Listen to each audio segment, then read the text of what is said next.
ফিলিস্তিনে ইসরায়েলের গণহত্যার প্রতিবাদে এবং ফিলিস্তিনি জনগণের প্রতি সংহতি জানিয়ে পাবনায় বিক্ষোভ মিছিল ও প্রতিবাদ সমাবেশ করেছে জেলা ছাত্রদল ও তার অঙ্গ সহযোগী সংগঠন।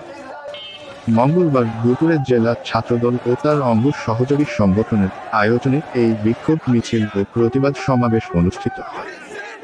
মিছিলটি এডওয়ার্ড কলেজ ক্যাম্পাস থেকে বের হয়ে শহরের প্রধান প্রধান সড়ক পদক্ষেপ করে শহীদ চত্বরে এসে শেষ হয়। অনুষ্ঠিত হয় প্রতিবাদ সমাবেশ। সমাবেশে বক্তারা বলেন, ফিলিস্তিনে ইসরায়েলের বর্বর গণহত্যা নিশ্চুপ সারা বিশ্ব।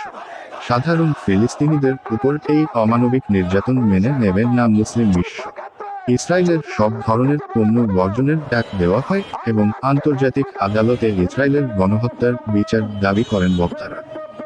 এ সময় বক্তব্য দেন জেলা বিএনপি আহ্বায়ক কমিটির সদস্য মুসাব্বির হোসেন সঞ্জু, জেলা ছাত্রদলের সাধারণ সম্পাদক কামরুজ্জামান প্রিন্স, সিনিয়র যুগ্ম সম্পাদক মাহমুদুল হাসান, সাংগঠনিক সম্পাদক মোহাম্মদ সাদ্দাম হোসেন সহ বিএনপি ও তার অঙ্গ সহযোগী সংগঠনের নেতৃবৃন্দ।